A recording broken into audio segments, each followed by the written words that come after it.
Hi, I'm Abby and I'm 31.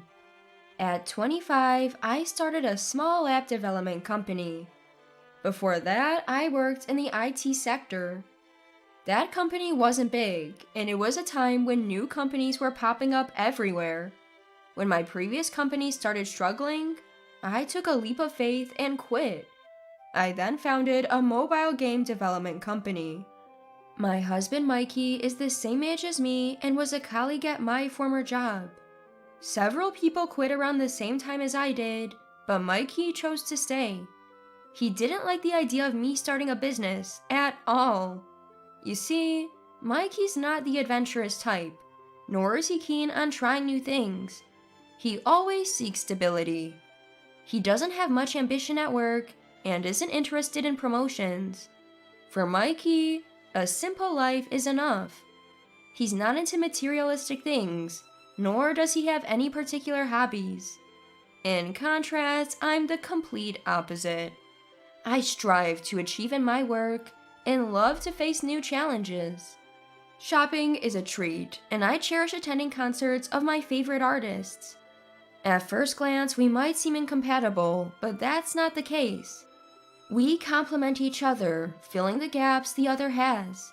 I'd say we're pretty compatible. Our love story began at the workplace, and we tied the knot 2 years ago. 6 months back, we bought our dream single-family home. We didn't want to compromise, so it's a white-themed house that we're very particular about. Since we both love kids, we've set up a kid's room for our future child.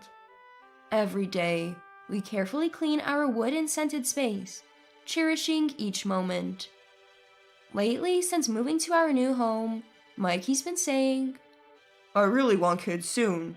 If you keep working non-stop, Abby, you'll be left behind. Everyone on social media has kids, don't they?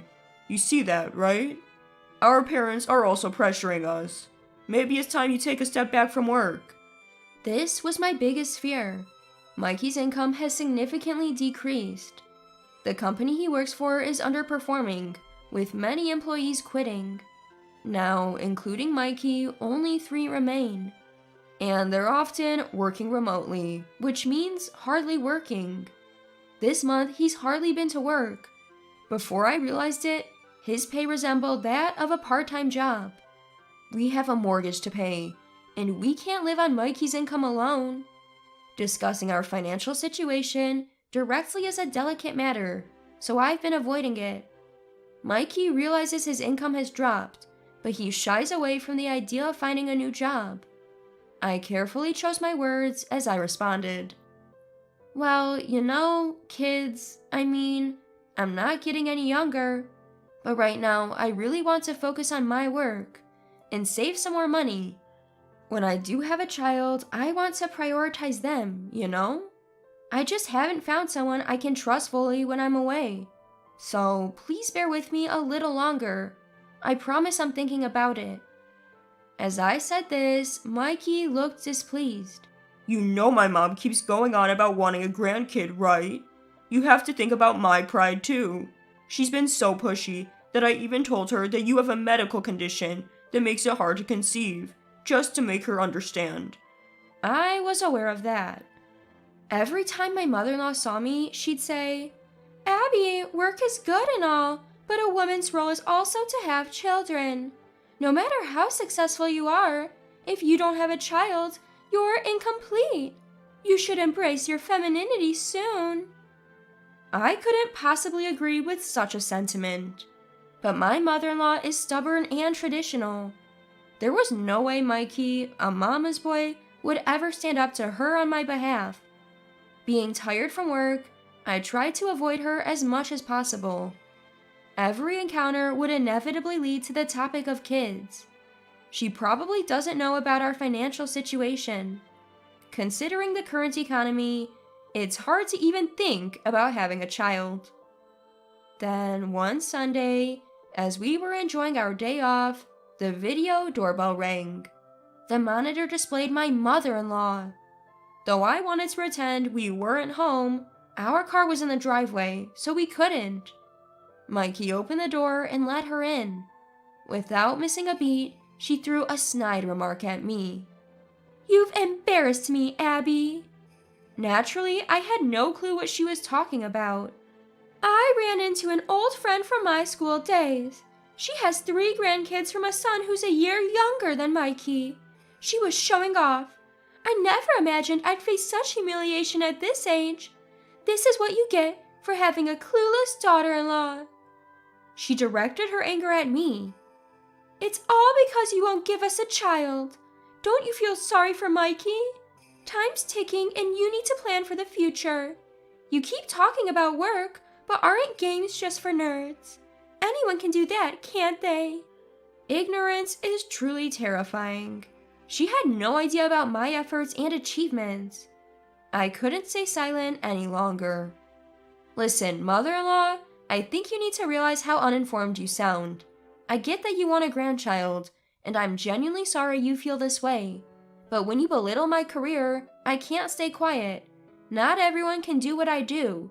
Saying things like that about the games we pour our hearts into every day, well, it's hurtful." She smirked at me. "Why are you getting so defensive? What's more important to you, games or kids? If you tell me that a nerd's game is more important, I'd understand. But that would be a ridiculous thing to say, right?" As I kept trying to avoid conflict, things seemed to take a turn for the worse. My head started to throb. "Seriously, mother-in-law, you're so clueless. Comparing those things doesn't even make sense. They're completely different. I get your point, but from now on, this is a matter between a husband and wife. We'll come to a conclusion together." I thought my words might be a bit harsh, but I couldn't stay silent any longer. Even in this situation, Mikey stayed quiet and didn't come to my defense. Suddenly, with a flushed face, mother-in-law yelled at me, her breath hot and heavy. "You think I'm the bad one, don't you?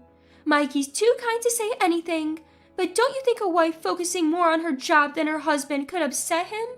I really feel sorry for Mikey." "Excuse me?" "That's right. Maybe I should move in here. You have a nursery even though you're not having children. It's because you're infertile, right? So that room is just going to waste?" Before I could react to that shocking statement, Mikey chimed in with a sarcastic grin. "Yeah, we don't plan on having kids. It might be more efficient if Mom lived here. We're both working, so the house is often empty. It would be better for security if someone's always home. I'm all for it." I was taken aback by his statement.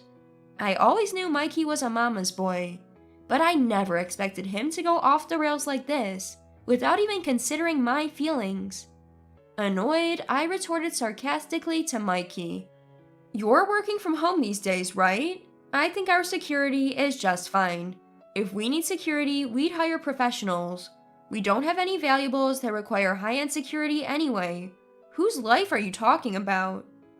Mikey, visibly agitated, shouted back at me. "That's how you always are, Abby. Looking down on everyone. Can't you see that attitude of yours drains my motivation? Your business success was just a fluke, right? If I had started a business at the time, I would have succeeded too. I could have earned more. Don't think you're the only competent one here." My patience, already thin, snapped. He made it sound as if he was spouting some undeniable truth. However, I never once said I didn't want children. We just can't have them because we can't get by on just Mikey's earnings. I guess it's time for some real talk. I've kept silent to protect Mikey's reputation in front of mother-in-law. Take a look at this. Can you still say our decision not to have kids is due to my arrogance? With that, I pulled out our household budget and our paychecks. Mother-in-law stared at them with a devilish glare. Mikey looked visibly flustered. Being shown this after boasting must be tough. After all, his earnings are almost the same as a college student's part-time job. Affording a mortgage and supporting a family on this? No way. It would be impossible unless we moved abroad. I began to speak. As you can see, our financial situation depends on both of us working. I don't want our child to struggle or live in poverty. Right now, we just can't consider having a child. If we continue being married, it might never happen. Mikey responded anxiously. I never told you to show Mama our earnings. Do you enjoy making me look bad? Mother-in-law added, Oh, come on, earnings aren't everything. Mikey's gentle nature would make him a good father. Why don't you become the breadwinner? The absurdity gave me a headache. Sure, having a child would be fulfilling, but did you know there are mothers out there coping with stress by playing mobile games and doing their best? If you're going to throw judgments, so will I. A real man can support his family. Though, doing your best in whatever situation is what truly matters.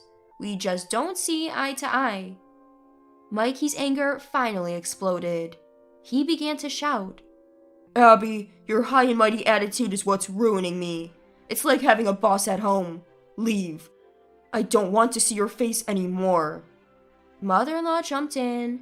Exactly. You think you can say whatever you want? Fine. We don't need a woman like you.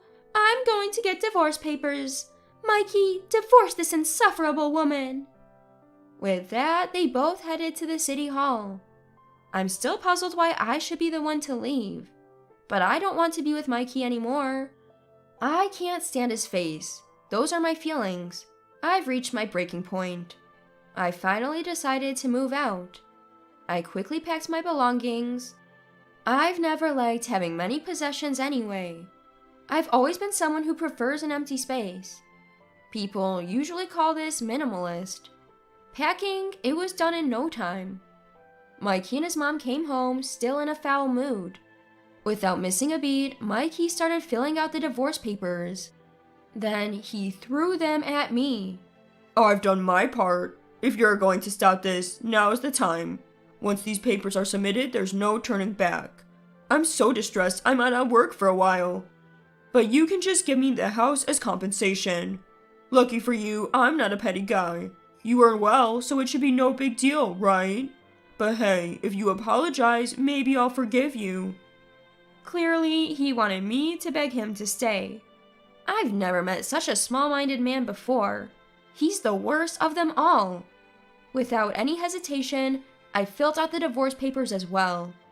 I wanted to see for myself when they were submitted, so I took charge of that. The next day, the divorce was finalized. People often say divorce is harder than marriage, but for me, it was surprisingly straightforward and liberating. Thinking about that beloved house now inhabited by my two least favorite people, it seems scarier than a haunted house. I don't want to go near it. My belongings? Just a duffel bag and a huge suitcase for overseas trips. I'd like to pat myself on the back for living so minimally. For the time being, I decided to stay at my company. My colleagues laughingly said, "We always knew something like this would happen to you, boss, ha ha ha." But my real revenge starts now. I'm not so kind to keep paying a mortgage on a house where people I despise live. To begin with, there's no reason to pay Mikey any compensation. That's right, the house is in my name. Mikey's salary wasn't enough to get a mortgage approved, so it ended up being under my name. So technically, I'm the owner. I don't need that house anymore. To avoid any future complications, I contacted a lawyer. Marital assets are split 50-50. Of course, the house will be sold. It's been well maintained and is still considered new. The property was acquired cheaply, so the difference between the mortgage and the selling price was a life lesson I could afford. I was thrilled it sold quickly at the price I wanted. And that naive mother and son duo, they believed they could continue living there. It seems his mom just found out the house was in my name after their divorce. Mikey had lied about his salary, so it's not surprising she thought that. The moment they found out about the house sale, they were horrified. I got a call from mother-in-law. "Is it fun making us suffer? I'll forgive you, so cancel the sale now. Mikey's breakdown and inability to work is on you," mother-in-law shouted. I replied, "Forgive me? Sorry, but no matter what you offer, I refuse. Have you ever met someone paying a mortgage for a house they don't live in? I haven't met such a foolishly kind person. We're strangers now." She shot back. I'll storm into your office right now and spread the truth about what a monster you are. Reputation damage is terrifying, you know. Feel free to do that. I'm quite busy now, I said, hanging up. I immediately reported the threat to my company's legal counsel. The lawyer arrived promptly. However, despite the threats, Mikey never showed up at my workplace, just as I had expected. It seems Mikey inherited his big mouth from his mother. I provided the lawyer with recordings of my conversations during the divorce and the recent call. The lawyer believes it's more than enough evidence to claim damages. Due to my work, I've developed a habit of recording conversations. Now, let's delve into the financial situation of mother-in-law and Mikey. Mother-in-law has never held a job for long, at most 6 months. Her arrogance always gets in the way, so she virtually has no savings. Their current home is a subsidized housing unit. The rent's only $200 a month, reflecting its modest quality. It seems mother-in-law dreamt of leaving that simple life to live in our house. It's always crucial to live within one's means. In the end, mother-in-law's schemes crumbled. To make matters worse, Mikey, now without a home, ended up moving into that subsidized apartment. And karma seemed to catch up with the duo for their wicked ways. To top it all, the company Mikey worked for went bankrupt. Mikey became unemployed. Moreover, the rent for their subsidized housing reportedly goes up with more occupants. In panic, the two apparently complained to the local authorities, but there's no bending rules for individual grievances. Predictably, the duo, filled with pride, faced challenges while job hunting. They sought high-paying jobs, but without experience, it was a stretch. With no savings to start with, Mikey resorted to day labor and part-time work. And with my legal actions, the mother-son duo became utterly demoralized. They borrowed money from relatives and astonishingly managed to pay the damages in a lump sum. Even the lawyer was taken aback by this unexpected turn of events. I couldn't stay at the office forever. Being at the company keeps me constantly in battle mode. I crave a place where I can truly relax. Come to think of it, I haven't felt relaxed at home recently either. I took the plunge and bought an apartment near the office. After my experience with a house, I decided against it. Living alone, I'm looking for a place with top-notch security. Being single and working hard, it's challenging to connect with neighbors. But I found an apartment that fits all my demanding criteria perfectly. You know, I'm the kind of person who always finds a silver lining. Inspired by recent events, I developed a romance simulation game for adults. It became a massive hit, turning into the company's flagship game. I really do love my job. For now, I'm more passionate about work than romance.